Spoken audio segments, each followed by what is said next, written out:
Marhaba. Welcome again to another episode of Culture Capsule. This is your host, Samar, greeting you from Abu Dhabi, the capital of the UAE. Today's conversation is about negotiator. And today, I'm grateful to have one of the best gurus in the trade, Keld Jensen.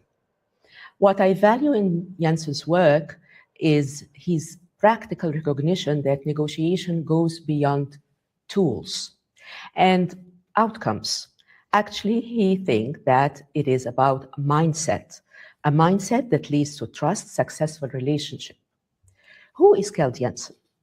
Keld Jensen is an author of 27 books, founder of SMARTnership, a respectful university professor, and a practitioner trusted by many governments and organizations, and one of the most awarded negotiators all over the world.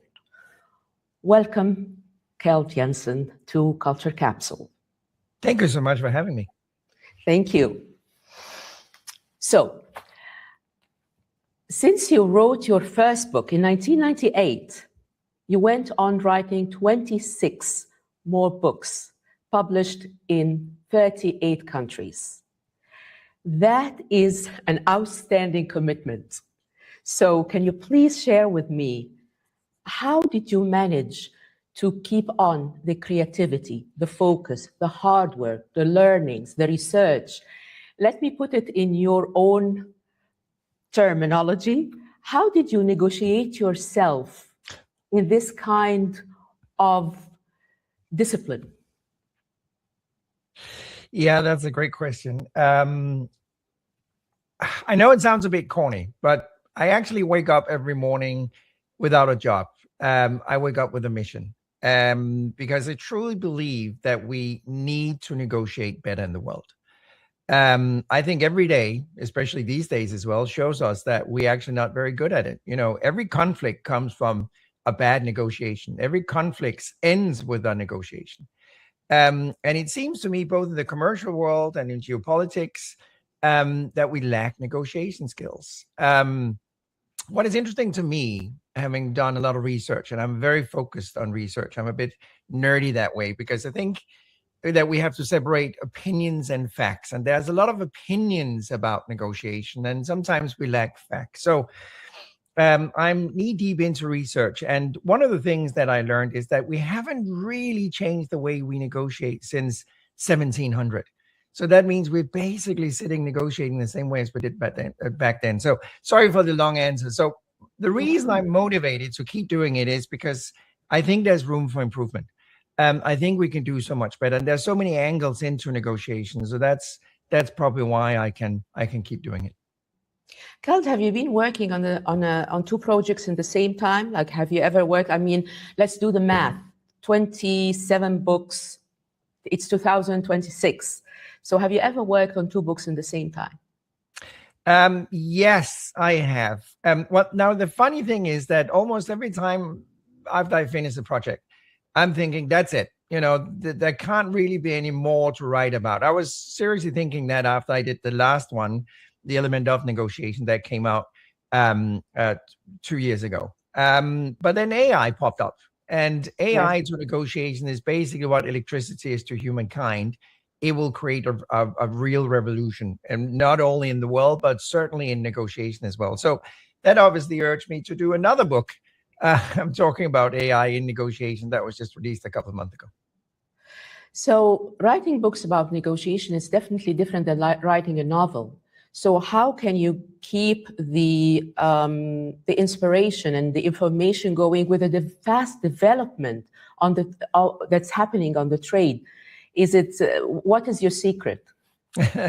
I don't know if there's a secret. It was both my publisher and I were very concerned publishing the book on the use of AI in negotiation, because especially the field of AI is going so fast. So we were nervous, you know, from the time that you hand in the script, you're done writing the book yourself until the book is out on the shelf. It's about 6 months. And 6 months in the world of AI is going really fast. But we managed. It's not outdated.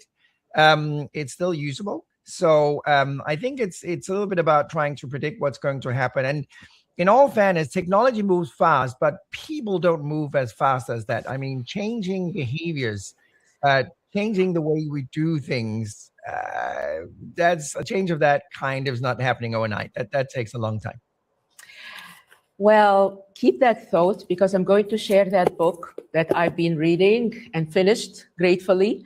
This is Dr. Keld Jensen, the Smart Negotiator book. And I have to ask a very important question here. This book has been written for different generations. Like, I'm Generation X, I was able to read that book. If it's younger, if a millennial will read it, he will understand it. I didn't find it so hard, like taking a course of an AI, but it's easy, and I was able to understand, and I got my takeaways from. The question is, since AI is moving very, very, very fast, would you consider writing a part 2 for this book? Yes, I would, because again, as you said, and you so correctly put it, it's changing a lot, and it's dramatic. Just to give you an example, something that we couldn't do 1 year ago. One of the things we're focused on is generating value in negotiation. Because why do we do commercial negotiations? We do commercial negotiations to create and distribute value. Full stop. That's really the only reason two private organizations or governmental institutions are doing negotiations, right? So AI is a substantial support in doing that. So very quick example. Just a couple of days ago, we were sitting with a 35 pages commercial contract. We had to dive into the contract to look for variables, everything that is negotiable that could create value. Now, when I'm doing that with a client, typically that will take 1, 2, 3 days. We ran that with the right prompt engineering through AI, and it took exactly 11 minutes. In 11 minutes, it had generated, I think, 22 pages with variables, asymmetric values, point to address, areas you should focus on, agenda, priorities, what have you. List goes on and on and on. So it actually still, every day, even though I'm knee deep into AI, it still surprises me every day, the benefits that we're getting out of AI if you use it correctly. Okay, I would like to say something in your own words.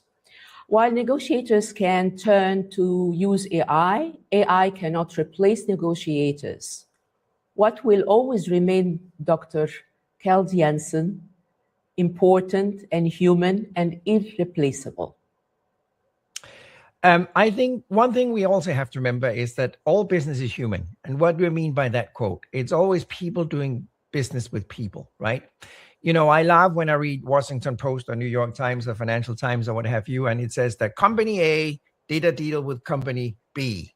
That's rubbish. That never happened. Two organizations never did a deal. Two governments never did a deal. What happened was it was Mr. Jones that did a deal with Mrs. Anderson. That was what happened exactly. And if Mr. Jones and Mrs. Anderson couldn't make it work, the whole deal will collapse. So we have to remember, and I hope it will stay that way because that's a good thing, that it is people doing business with people. AI, I don't hope is going to change that, but AI is going to help us improve that. So we just get a tool that can actually just improve and help us become even better at finding those values. Let's go back to your books again. Which one is your pride and joy, and which one that you really would, let's put it this way, would rethink or, you know, approach differently now in 2026?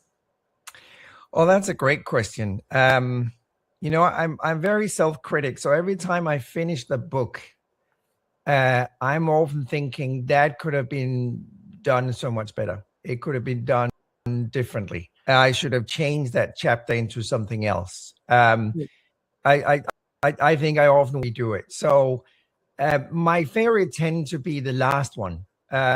So I would probably have to say right now it's the Smart Negotiator. Actually, I have to share a kind of embarrassing story. I reread my first book from 1998 a couple of years ago. And in 2024, when I reread it, I found it to be horrible. I was thinking, this is embarrassing that I even wrote something like that in 1998. But I hope, and I realized that the book was relevant in 1998, but time have obviously gone by. And what was something we could use in 1998 is not something that is applicable in 2024. So it also reminded me that the world is changing, obviously. Not only technology, but behavior and culture and understanding and what have you. So we probably can't read a book today from that is just 10, 15 years old on a topic, because it just suddenly becomes outdated. Okay.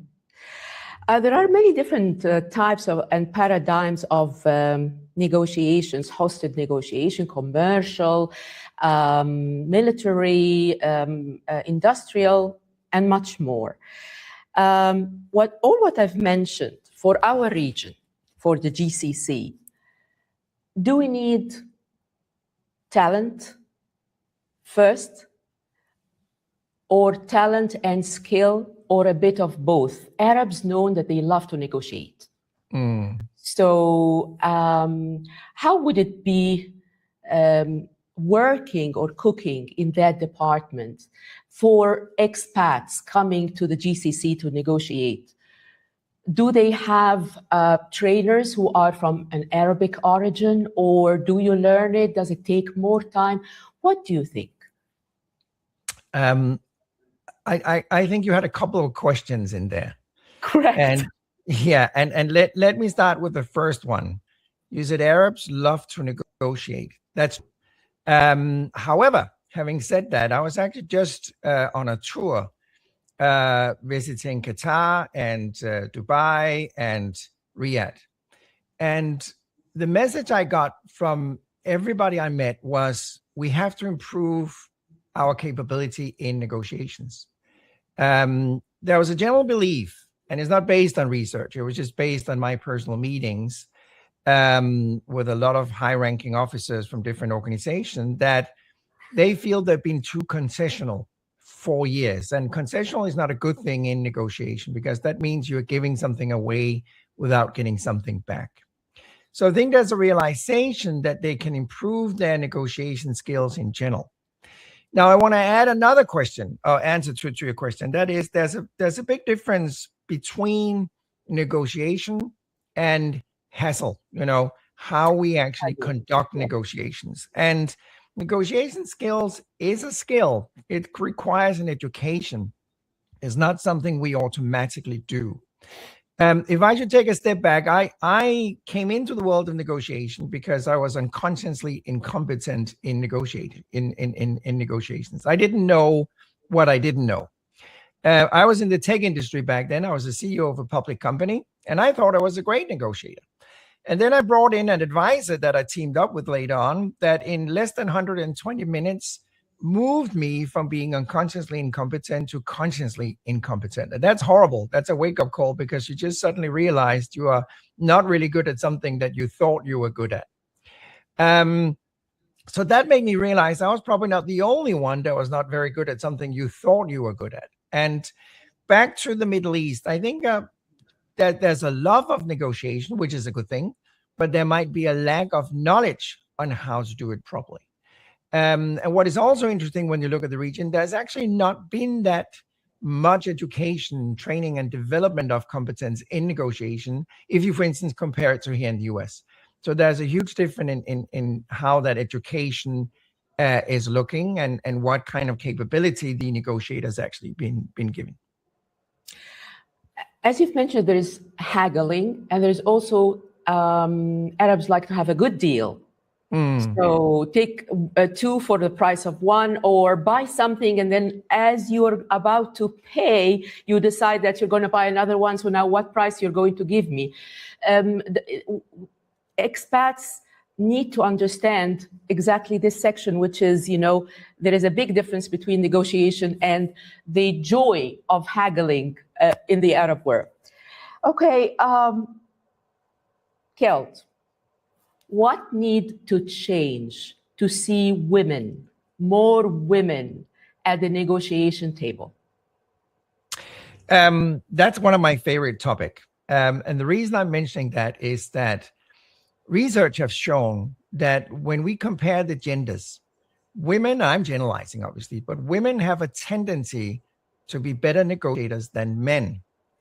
Now, I have to expand on that, because women often shows to be better negotiators than men when they're negotiating in somebody else's interests. So if they're negotiating on behalf of an organization, they typically outperform men.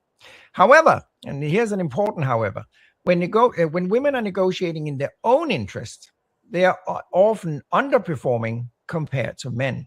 So just to summarize what I just said, women are better at negotiation when they're negotiating on behalf of somebody else, and worse than men when negotiating in their own interest. It's very important, and let me just stress that we get a lot more women at the negotiation table. And the reason for that is that women are, as I just said, negotiating differently than men. And there's a long list of reasons, but one of them is their empathy level, and again, I'm generalizing, is typically higher than men. And to be a really skilled, educated negotiator, you need to understand your counterpart. And you need to really understand your counterpart. And one thing that I'm basically laughing, crying about all the time is when you look at these international summits, for instance, peace discussion between Ukraine and Russia or whatever you have, you see bunch of men on one side of the table and a bunch of men on the other side of the table. And it's like sitting there, looking for the famous find Wally in the cartoon. You cannot eye a woman anywhere at those tables. And I promise you, if we had 50% of the group of people at the table being women, we would see a different outcome in those negotiations. That's a promise. Right. Thank you. Thank you very much. I'm going to go to the elements of negotiation, this book. 103 elements. I'm not going to ask you why they are 103 because it stops where it stops. I'm going to share with you how did I read this book. So this book I treated like my Stoic books. It was on my bedside table, and every day I read an element. So I finished that book in 103 days, just to let you know. And it was fun. It was really nice. I loved it. And every day, one element, I read it, I absorb it, I try to apply it. So my question would be on element number 5, humor. So, of course, you know that humor is different in different cultures, and you already explained that in your book. It's very difficult, of course, to understand the region sense of humor. It's even here, one Arab country is different than the other in the humor. So it is tough for negotiators to have humor in their negotiation with the Arabs. Can humor be replaced by another element like kindness, a little bit of levity? Because that can be hard. People live for ages in Arab countries and still they don't get the humor 100%. So what do you think about expat counterparts negotiating in Arabs and trying to bring humor in at their negotiation table? That's a great question and very important. Now, humor is a great tool, but also a dangerous one. Because if you use it the wrong way, you can obviously offend your counterpart in a way that you don't even understand.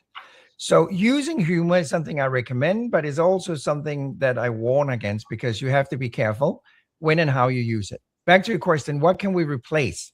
Storytelling. Because what we really want is create a connection between people. Whether we use humor or storytelling or empathy or having dinner or whatever you're doing, that's not the important part. The important part is really that we generate that connection. So an immediately tool to replace humor, if we're uncomfortable using humor, is storytelling. Share something about yourself. Share a story. Invite your counterpart a bit into your life. Back to what I said a few minutes ago, all business is human. It's people doing business with people. So we want to relate to each other. So tell stories. And I meet people that tells me I'm very uncomfortable sharing something about myself. I'm an introvert. I don't really want a small talk. I just want to get down to business. But we have to understand the best deal happens between two people that actually like each other and trust each other. We study this, and I'm sorry getting a bit nerdy again, but we studied this specifically. I did my doctorate partly on the use of trust in negotiation. And My aim was to try and capitalize trust, put a value on it, because often people are saying trust is a nice thing to have. That's untrue. Trust is a need thing to have because it's a monetary value. And this is important, Samar, because we actually found that in negotiation where trust is high, they capitalize 34% more value. I repeat that, 34% more value than in negotiation where trust is low.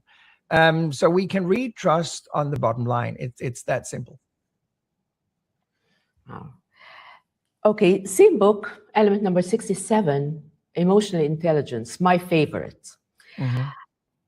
Now, UAE is going through a tough time. Mm-hmm. And in time of uncertainty, people get pressured, stressed. How can the negotiator understand this time and what they should be avoiding during their negotiation? That's another excellent question. I would say that your emotional state obviously have a huge impact on how you behave at the negotiation table. If you are stressed, if you're feeling uncomfortable, if you are being threatened by circumstances or your counterpart, that obviously giving you a different appearance and a different behavior than if you are in a relaxed, balanced state of mind. So I think part of the preparation is obviously understanding where you yourself are in your emotional intelligence. Do you understand yourself? Do you understand your own emotions? And unfortunately, I meet negotiators who don't understand their emotions. So if they're getting pressured, they might react, you know, the term pressure creates counter pressure. So if they're getting pressured, they might react with counter pressure. They become aggressive, they become combative, which is not a great way of handling it. So a great negotiator obviously not only understand the counterpart, but understand themselves as well. So, and that is not easy. I mean, it's definitely not easy, and even understanding yourself, because we may not know how we react in certain situations, and people obviously react very differently. And one of the big enemies of a great negotiator is stress. And stress is happening, obviously, to all of us all the time. We're getting stressed by what happens in the world. We get stressed by counterpart. We get stressed by our spouse at home, our manager, what have you. And we need to understand what happens when we get stressed. And what typically happens, if I make it black and white, is the runaway or combative mode, right? So it's either fight or flight, as we call it in psychology. So either we become concessional and give away, or we start being aggressive. And in negotiation, typically that means we start to use a lot of argumentation. And neither of them are great solutions. So it's I'm very happy that you actually highlight this specific element, because it's so important that we understand our own behavior, especially our reaction to certain emotional triggers. Thank you, Keld. That was a great analysis. Thank you so much. I know that you're not a fan of virtual negotiation. But unfortunately now we're in our environment that it has to happen. So what would be your concern? Now I'm just announcing these are two questions. What would be your concern in an environment where you must do negotiation online? And how can we still succeed in negotiation online now that we have to do some? Yes. Well, first and foremost, it's true I'm not a big fan of virtual negotiations. But having said that, they can easily be as efficient as face-to-face when and if we have met the counterpart face-to-face. I was actually just in Houston 2 days ago with a client, and we basically boarded a plane and was traveling for 4 hours just to sit in the meeting with a counterpart for 1.5 hours, shaking hands and being in the same room. And then we flew back. A lot of organizations refuse to do that today because they're thinking the cost and the time, and we can just save everything by going online. True, but you are missing that very important component called personal relationship.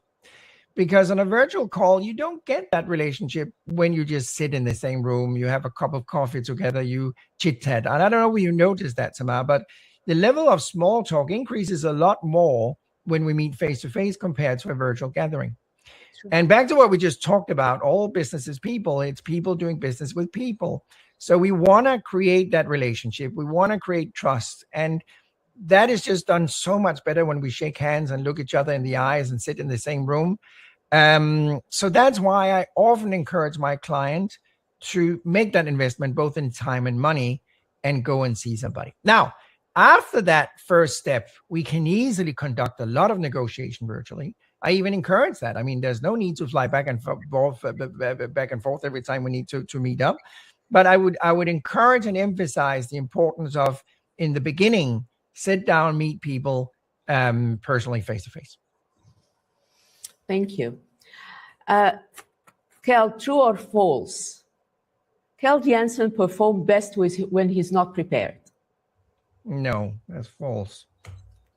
So you have to be prepared. Yes, I have to be very prepared. Yes. Okay. So in a country like UAE, what would be your rule number one for preparation? Coming here to the UAE, and I mean UAE, you've been to the UAE, you've been to many countries in the region, of course, but for the UAE, what would be the first thing that you should be always aware of? And what would be the thing that you would say, I'm okay with that. I don't need to be alarmed. I will not offend anybody on the at the negotiation table if I bring this up. You're right. Now, first and foremost, I'm not a cultural expert. There are people out there who are really expert in that field, and I often use those experts when I talk culture. Now, before I go somewhere, I try and understand the individual, because we have to be careful with cultures in a region. People often think I'm going from the US to Korea, so now I have to study Korean culture. Well, Korean culture is many things, isn't it? Just like culture in the UAE or the US are many things. There's cultures down to genders. There's culture in corporations. There are definitely, without knowing it, you know a lot more about that than I do, but there might be a different culture in Abu Dhabi than Dubai. So I really have to understand, who is it I'm meeting? What company am I meeting? What genders am I meeting? What educational background am I meeting? And one of the things, just back to AI, that I'm using already is that, and this is a bit scary, but AI can actually analyze your LinkedIn profile, and it doesn't need a big degree in prompt engineering to know how to do that. But you could basically just ask AI to go to your LinkedIn profile, and with the right prompting, ask it to analyze your LinkedIn profile. If there's some content on your LinkedIn profile, obviously, if you keep it updated and there's some stories in it. And then you can ask AI to identify you on a DISC profiling, the personal trait behavior analysis, whether you are dominant, influential, steadiness, or whatever kind of characters that show who you are. And on top of that, with the right prompting, I can also ask, based on the LinkedIn profile, please identify how Samar typically will be negotiating. Will she be combative, compromising, concessional, collaborative, stalling, and all of that. And the amazing part here, Samar, back to AI, is that in 35 seconds, I'm getting a profile of you that we've been testing over and over again, and it's actually 95% accurate. Again, as I have to emphasize, if there's some content on your LinkedIn, if you don't use your LinkedIn profile and there's basic no updates, obviously I can't do it. But if you, as a lot of people, are updating your LinkedIn profile and there's data in it, it's actually able to do that. So anyway, long answer to your questions about, but what I'm basically focusing on is a lot more on the individual than the country. I need to know the educational background, the gender, the experiences, the interest, the focus. And one of the things, for instance, the education tells a lot, because if people have a legal background, they'll be focused on legal stuff. If they have an engineering background, they'll be focusing on the technical stuff. If they're coming with a financial background, they're typically focusing on the finance, so on and so forth. We do what we're comfortable with. So whatever you're educated in, that's what you're comfortable with, and that's where your focus will be. So I dive into the people more than the country itself, if that makes sense. That's really amazing, and allow me to applaud you on highlighting the difference of the culture between Abu Dhabi and Dubai, because we are in the same country, but we have different cultures, and people never realize that. So it is very interesting. Keld, why the value of trust currency will never go down in the UAE? I don't think that, well, it's a great question again, Samar. Thank you for asking really good questions. I would say trust carries different timing in different parts of the world. Again, I'm generalizing. But if we look here in the US, there's a tendency that trust happens after the deal. The US is very deal focused. Again, I'm generalizing. But there's a tendency, you do the deal, and based on the deal, you create trust. A lot of cultures in the world are quite opposite. You create trust, and then you do the deal. Huge area of the Middle East are focused on that. You create the relationship, you create trust, and based on that, you do the deal, which actually personally I enjoy more than the deal and then trust. So I think that I would just say keep doing what you're doing. And what I mean by that is keep focusing on the relationship and the trust. And I think I have an important quote here, and that is, think about it this way. If we have a high level of trust in any interaction, our transaction cost will go down and our profit will increase. But on the other hand, if trust is low, transaction cost will increase and profit will decline. So back to what I said in our research, we can capitalize trust. So I think those organizations that keep focusing on trust is going to do absolutely okay. My last question to you today is, what is the negotiation table that Keld Jensen would like to sit at? Oh, that's a wonderful question. I think there's a lot of negotiations tables I would love to sit at, and there's even some I wouldn't. There's some negotiations that are really difficult. And you raised a very important topic earlier, Samar, because you talked about the different directions in negotiation. That's so true. You have conflict negotiators, you have hostage negotiators, you have commercial negotiators. There's a lot of different directions. And I think there's a bit of confusion in the world right now, because I deeply respect hostage negotiators. I mean, they're doing an amazing job when there's a crisis. I'm certainly not a hostage negotiator. If somebody called me right now and says there's a hostage negotiation going on 2 blocks from here, could you come and help out? I would say, I can't. I have no idea what to do in a hostage negotiation. That's not my field. Call Chris Voss. Yeah, exactly. And on the other hand, if you have a hostage negotiator stepping into a commercial area, they have no idea what they're doing either. It's two very different types of negotiation. Can you learn something from both of them? Absolutely. But back to what I said earlier, why do we do commercial and to a certain degree political negotiations? Well, we do it to create and distribute value. In a hostage negotiation, you don't create and distribute value. So when we talk about directions in negotiation, we have positional negotiation and collaborative negotiation. And a hostage negotiation is very much a positional negotiation, because you have one that wins and one that loses. Both parties can't win because the criminal is not allowed to walk away with a good deal. So it's a very different set. And I'm sorry, again, it comes a long answer, but I'm not a big fan of negotiation being a theater where we use tactics and strategies and read body language. And, there's so many books out there, and how can we outmaneuver the counterpart? I don't believe in all of that at all. I believe that negotiation is a transparent, collaborative process where we're working together to create value for you and me. So I don't want to make $100 in your expense, and you should make $100 in my expense. We should work together to create $100. And that's possible, but it requires, back to what we talked about when we started, a change of a mindset on how we perceive negotiation. So back as I said, it's not a theater, it's a collaboration. Keld, thank you very much. It was a pleasure having you today with Culture Capsule. Time flew, and I hope that we can see more of you here in the UAE, and have a good day. Thank you. Thank you for having me. Thank you. Thank you very much for our audience, and see you soon in another episode of Culture Capsule.